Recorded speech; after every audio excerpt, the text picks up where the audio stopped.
update us, first of all, on whether Cristiano Ronaldo is going to be involved and also Rafael Varane's injury, please? Yes, Cristiano's will be in the squad tomorrow. And Rafa Varane isn't in the squad. So he will go out certainly till World Cup. And so he will not play this in this block for Man United. Could you just... Can he play in the World Cup? I think so, but the prognosis, we have to wait, we have to see how it develops, how his rehab will develop. Can you just explain to us any conversation that you had with Ronaldo and how difficult this period has been, and whether there was any issue with him being available for this game? It's not difficult, but I think we said everything and we answered all the questions. And so he was out for one game, and now he's back in the squad as usual. You say you answered all the questions, obviously, but I'm going to ask again. Sorry. So you don't have to do because I don't answer anymore. So all the questions, I think everything we covered last week, everything we explained. So we have to focus on the game tomorrow. We have an important game because we want to be #1 in the group. So let's focus on that. The only question I asked about the return, about his return to sort of training and that kind of thing. How is that when a senior player comes back? I don't have to do it anymore. It's done. He's back. Focus on the game, and that's important. And Cristiano is involved in the squad tomorrow. Can we talk about the other injuries, and sort of, have you got any good news on the injury front? Because we've seen the likes of Harry Maguire and others sort of training. Yeah, they are in training. Harry, Donny, Aaron, all in training, in the team training for the preparation for tomorrow's game. So they're available for tomorrow?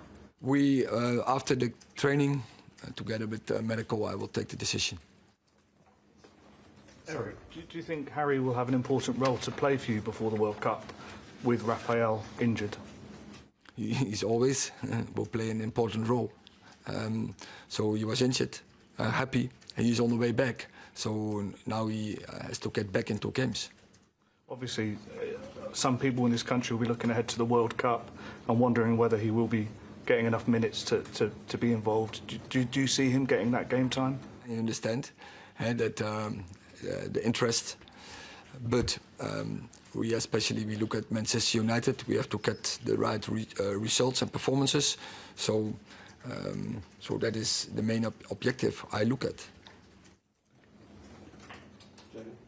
If you really needed to, do you have funds to make a significant signing in January? If you really wanted to buy a player, is the money there from the club, or did you sort of spend it all or most of it in the summer?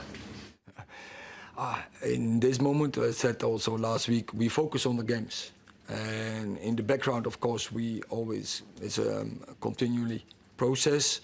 We're working on the squad, and I think when you, so we want to live top sport culture, and then you have always examine how you can improve. So that is what we will do, yeah.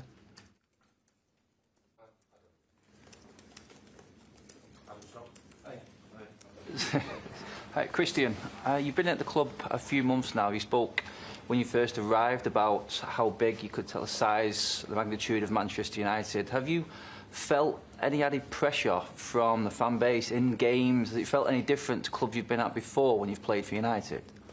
In terms of pressure on the game, no. That's been the same. I think more the focus on the outside is bigger. Obviously, you see how many fans are they training around, and the publicity around the club is a lot bigger, but the football-wise, no.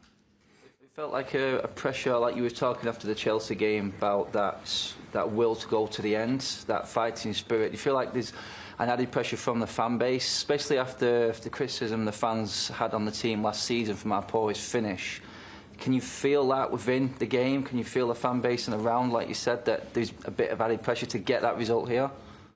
No, I think it's very even. Obviously, I wasn't here last season, so I don't know how they reacted last season. I know the Chelsea game, I think, from the fans, of course, we heard them in the game, and I think they felt the game as we did on the pitch. We wanted to get the win, and we were disappointed going down. But obviously, as a footballer, you don't want to lose any game, so you do what you can to come back. And yeah, I think we did that, of course, with the help from the fans after with a big party. But until then, of course, we have to do it on the pitch. But you just personally now, fitness-wise, after your injury, you feeling sharp now? You do on the pitch, especially, mate. Erik, I know Facundo Pellistri isn't someone who gets talked about a lot, but he's likely to go to the World Cup. Do you see him as being an option long term in your squad? Because he's still not made his debut for United. He was injured a long period. Atletico Madrid, bad injury. So he's now returning. So we have some young players there in the background in the offensive positions. Quite good competition there, and they have to battle for it to convince us, to convince me, to be in the team. So, and he's one of the options. Christian, you've started playing with Casemiro. He's impressed as you have as well. What's he like playing with? How much do you enjoy it? No, like I think you've seen the games. I think we like playing together. Of course, we're still starting to get to know each other well on and off the pitch. But he's a nice guy outside the pitch as well. And yeah, on the pitch now, people see his value. I mean, I think football knowledge people, they know he's been playing games like this for the last 8 years, I want to say, at Madrid. So I'm not surprised that he can cope. But no, it's lovely to play with him. Christian, do you see this as a team that's continuing to improve? The more that you get to know the other players and the new players integrate, do you see a lot more coming from this team?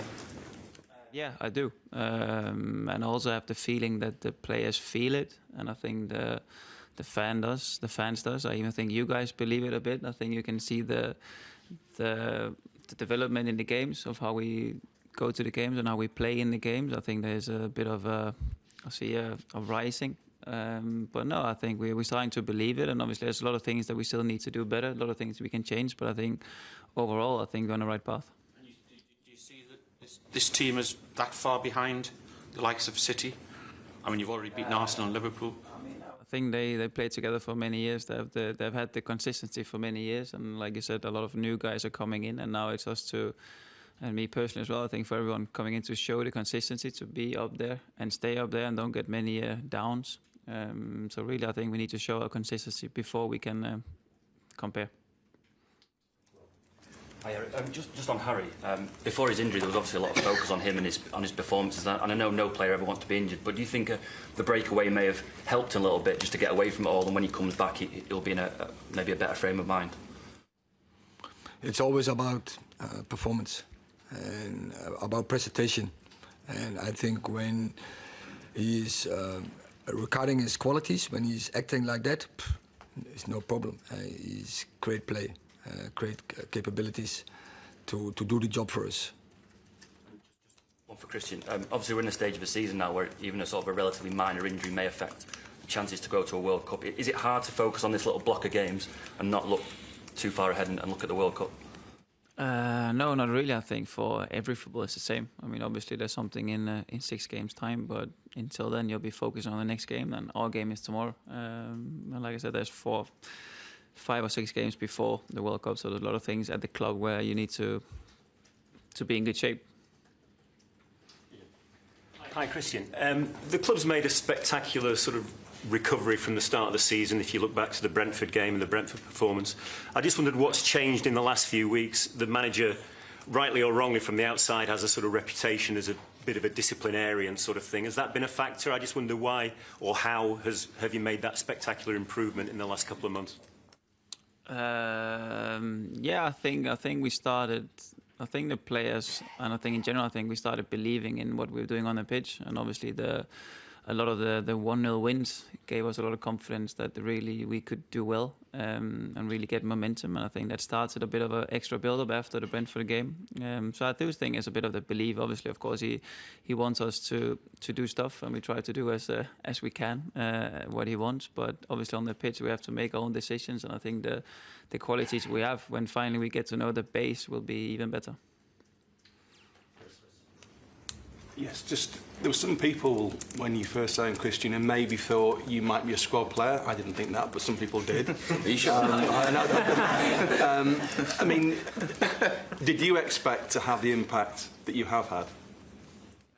Yeah, I didn't want to come here to sit on the bench. That was never my aim, and I've never been like that as a footballer, to go anywhere to relax and be on the bench. So I did see my qualities to play, yes. It seems like pretty much every single signing that Erik made during the summer has come good. It is looking very, very positive right now. Did you expect across the board pretty much all the players that came in to take the club to the next level they have done? Well, I didn't pick any of the other players, so I think I need to ask him if he chose the right players. But I think as a players in between us, obviously we're starting to feel a connection. Like I said, it's a lot of new guys, so we're starting to get to know each other still. But no, it's a good squad. There's some very good players he got in, so yeah, he did well so far. Last two questions, James and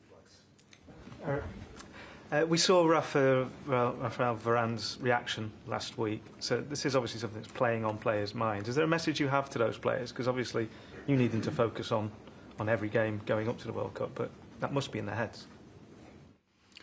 Yes, but focus is then so important, because when you don't have the right focus, the risk that you get injured is even more. And they want also to go in the right shape, in the right form to the World Cup. So that therefore is also important that they are in the rhythm, keep the rhythm. And so for every game you have to be good and well prepared, because that gives you a better chance that you are good on the World Cup as well. And then the third point is, we are also here in the season, and it's an important block. We have to qualify Europe. We are for here. We want to be number one in the group. That gives us out one leg or one round, and that's important as well, because that means less games in February, and that's going to be also a really period with a lot of games what we have to cover then. And of course also for the league, we have to get in the right position in the league. So and then we have the cup, and as we are here, and we want to win every game, we want to win every trophy, so we have to go for it. So stay in the right mood, in the right focus, and do it with in the spirit of the team. So you don't have the luxury, because obviously a lot of the international managers would like the players rested before the tournament, but there's nothing you can do about that. I think it's a wrong idea, because they have only 1 week, and then the World Cup start. So keep in the rhythm, keep in the right in the right fitness, in the right shape, and then they will be ready for the World Cup. They are best prepared. Of course, it's not optimum. That's also clear. It's a different World Cup, but that is something the nations managers has to deal with. But I think this is the way it has to go. Thank you. Last question, please. Christian and Erik, if I may afterwards, you seem to have brought a great sense of composure and quality to our midfield since you've come. Where do you prefer to play? Do you prefer to play higher up in the final third, maybe as a 10? Do you like being in a two-man pivot next to, say, Casemiro or McTominay or Fred at the base of a midfield? On a personal, where do you prefer to play in midfield? Yeah, I think I've always played in a bit of a different positions. I always start in one position and then I get moved around in the game. It's been like that in every club. So really, my thing has always been I would like to be wherever the ball is. And for me, it doesn't matter if I start as a 6 or 8 or 10. Doesn't really matter. It's more how the game's going and how I can be involved in the game. So I don't really have any preference. Just wherever the manager puts me. And Erik, we've been really good in possession and building up. You look at the first 30 minutes against Chelsea, really dominant. As the coach, how do you get us to that next step of our development in terms of being clinical in front of goal? Is that more of a mental thing to get into the players? Is it more of a tactical thing? It's both. But clear in our attacking game, we have to develop, and it's also some really small details what makes a huge difference. We have to work on, and for instance, and I showed it the team as well. In that first half in Chelsea, we bring just 2 less people in front, so we had to push out more from the back. We had to do more investment to get players in front, and we were too neutral actually too defensive to get the players there, because when you get numbers in the box of the opponents, obviously you have more chance to score goals. And just last one, Sandro Martinez, he celebrated with a Manchester United fan at Old Trafford, which was an amazing moment. He did pick up a yellow card. We don't want too much of that, but is that exactly what you're looking for? That connection between the fans and the players and the passion just showing through, and players just really feeling connected with the fans and the club? We are united, and so it's on the pitch, and we want to have a good relationship. We want to get a fight in, that we fight together. And I think Licia really expressed that. I think always in his game, with his, I call it the grinta, what he's bringing in. So in every challenge, every duel, he gives everything he has. And I think the fans, they love it. Not every player is like that, but I think you need some players in your team who express that. And that gives, I think, also a really good connection with fans. Okay, thank you very much.